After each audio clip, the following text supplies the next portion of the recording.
So guys, first of all, we are gonna choose any saw wave. Just go with the one you like it. And for the MIDI, we will go something like this. And I'm gonna just make the MIDI just 1 pixel short. And make sure you are hitting the first octave. You can check it with any spectrum analyzer.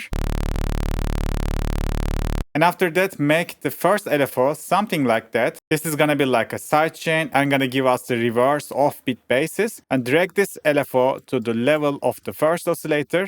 And now we got something like this.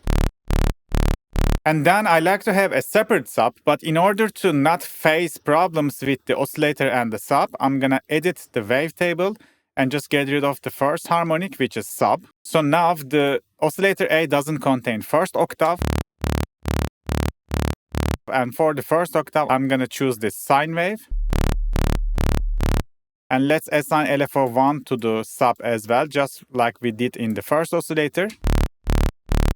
And then I'm gonna give some asymmetric distortion for the first oscillator, just a little bit to get more wobbling, resonating bass.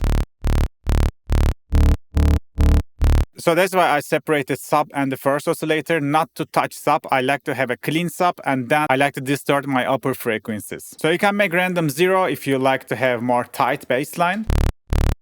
And let's go to FX, add some distortion. Soft clip is gonna be the most transparent one. And even you can just connect the first LFO that we created to the drive as well.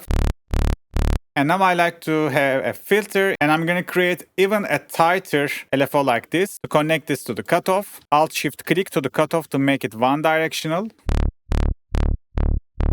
And after that, I'm gonna put a compressor and I'm gonna activate multiband.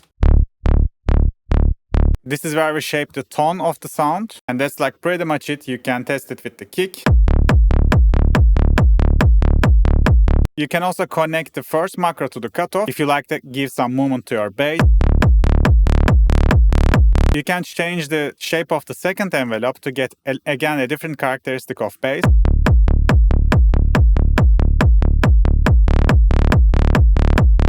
And lastly, you can add this bot, which is an all-pass filter, if you like to have more Melbourne type of bass line.